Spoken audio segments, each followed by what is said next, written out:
May lumalabas ba sa'yo na over your data limit? Yan din ang problema ni Boss by Johanna. Special shoutout po sa'yo by Johanna. Sana po mapanood niyo po itong video na ito. Ang tanong niya sa akin, Sir, paano po maalis ito ang lumalabas ay over your data limit? Kung ganito rin po ang problema ninyo mga boss, ang kailangan niyo lang pong gawin dyan ay pumunta lang po sa mobile data settings ng inyong mga Android phone. At para hindi na po kayo mahirapan, hanapin nyo na lang po yung data icon dyan sa inyong mga Android phone. At pagkatapos, ay long press nyo lang po yan at mapupunta na kayo sa mobile data settings ng inyong mga Android phone. Ngayon mga boss, kapag nandito na kayo sa settings, ang sunod nyo naman pong gagawin dyan ay hanapin nyo naman po ito pong data usage.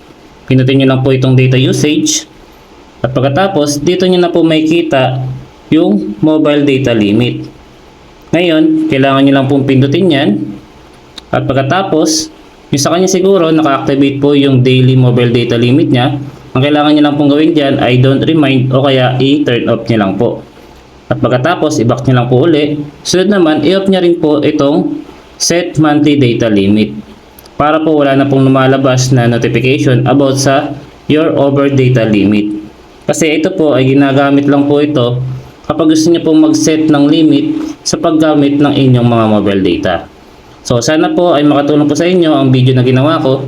At kung nagustuhan niyo naman po ang video na ito ay isang thumbs up lang at thank you comment ay masaya na ako. Share niyo din po sa iba baka po makatulong. Maraming salamat mga boss.